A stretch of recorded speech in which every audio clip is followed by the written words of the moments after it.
Hi, my name is Casey. I'm with Animal Urgent Care, and today I'm going to show you how to give subcutaneous fluids, or what we call SQ fluids, to your pet, cat or dog. The process is the same. First, I'm going to show you how to set up the fluids, and then I'm going to show you how to give it. And so the things that you're going to need are your bag of fluids. This is what a liter bag of fluids looks like. This is just regular lactated ringer solution. It's pretty standard for SQ fluids. And you'll see on the side that it's marked in hundreds. And so this is 1,000 milliliters or 1 liter. And so this is 100, 200, 300, 400 mils all the way down. And each line in between is 50. And so if we were going to give 500 milliliters of SQ fluids, then we would give fluids all the way down until it was empty to this line here. If we were going to give 550, we would go down to this line here, and so forth. And then you're going to have your fluid line. This is something we also call a spike, and this is what we put into the fluid bag. And then on the end of our fluid bag, we'll need a needle. You'll want a new needle every time you give SQ fluids. We want our needles to be sharp so that they go under the skin and are as less traumatic as possible. This is a 20 gauge needle. For most of our bigger dogs, we use a 18 gauge needle because we want to just get the fluids under there, under that subcutaneous space. And for our cats or smaller dogs, we tend to use a 20. Today, for demonstration purposes, we're going to use a 20. And so to set up your fluid line, and every line is packaged a little differently. This just has a little piece of paper on it. One end is the drip chamber with a spike on it, and the other end is the end where the needle will go in. And in between, we have all these little clamps.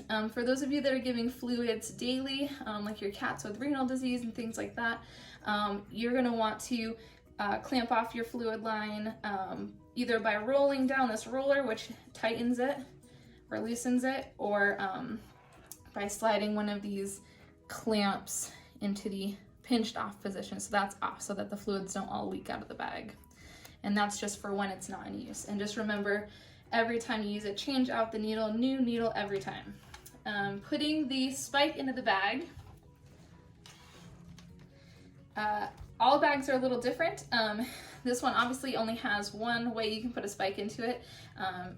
Ignore this little guy. This is just for putting other things into the fluids. We're not doing that. We only care about the fluids. Some bags have 2 ports. If it has a little arrow showing going up into the bag, that's where you're going to poke up into it. And so this is just a little seal. We're going to be strong and pull it off. And then our spike has a little cap on it. So we're going to just take that off. And you can see it's a nice strong plastic spike. So you want to put that directly in there, and you're going to push in and just kind of twist it back and forth and keep pushing it forward until it's all the way in there. And once you flip it up, fluids should run through just like that. You want your fluids to run all the way down to the end. That gets all the air out of the line. And then once your fluids are in there, then we just slide one of those clamps shut, just like we talked about. So that keeps the fluids from coming out. And then this is our little drip chamber, so we can see when the fluids are running, we can see them dripping through there. And that's how you're going to tell, once you're under the skin, that your fluids are actually running and that you're in a good spot. All right, and then last thing you want to do here is attach your needle. Needles have a little protective plastic piece. That's the end of the needle. And this is the end of your fluid line. And so you just want to put this on your fluid line just like that, and then twist this little piece up and make it nice and snug, and that locks it on there. And then you can see this is just the cap for your needle, and so there's your nice sharp needle right there. Nice and clean and safe.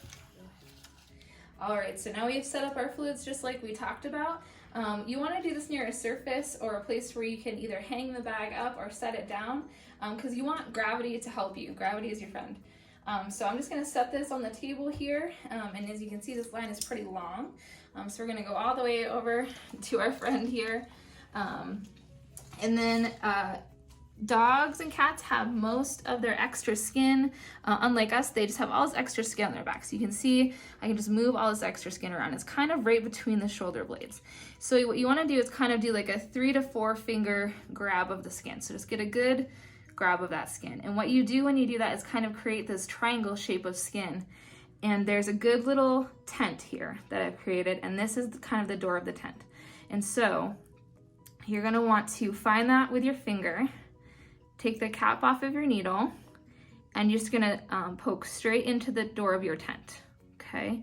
And then once you're in under the skin, you can let go of the skin and just kind of hold that there like that. And then earlier, we clamped our line, which we clamped it right here. So now I'm just gonna slide it into this open position. So that means the fluids can flow. And I can tell my fluids are flowing because they're dripping here. So I know that I'm in a good spot. If you have a bigger gauge needle, it's gonna flow a lot faster. And so what you wanna do is figure out how much fluids you're gonna give. So for our friend, I'm just gonna give about 50 mils of fluids. So I'm just gonna go to this one line here. And you'll wanna do that by just holding steady with where you're on the line here, and then just squeezing with this other hand. And so you can see every time that I squeeze, I get a good stream of fluids flowing in there. And don't be alarmed, no one gets this right every time. Sometimes you easily poke through the layers of skin and you'll be giving fluids, and as you look down, instead of fluids filling up under the skin like a bubble, you'll see fluids just leaking out because you just poked all the way through the skin. Don't panic, just back the needle out, either all the way out and poke again until you're just under the skin, or back it out until you're under the skin, but you just want to be under there and not through it.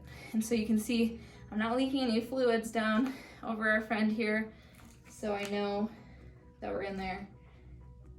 And keep an eye on where you started and where you end up. And so I haven't quite made it to the one yet, so I'm just gonna let that go, and I'm gonna use both hands. Sometimes it's easier if you have a partner helping you. And of course we have a really good patient holding nice and still for us. But you just wanna squeeze this until you get where you want it to get with your fluids. Sometimes positioning it a little differently helps it flow faster. And you always wanna just make sure that you can see it flowing. If you fill up this chamber with fluids, you can always just tip it upside down, squeeze some air back into it so you have more room, and then you can see your stream again. And then, so you can see we made it to the one, and so that's all that our friend is gonna get for today, and he was a very good boy. Oh, sorry. I guess we should show you how to stop everything, huh? So you're gonna want to find one of your clamps, whichever one's closest, and just slide it into the clamped off position. And then you'll want to just put your finger over the skin and pull the needle out. And then always cap your needle because you don't want to poke yourself or anyone else around. And change to a new needle before you put it away.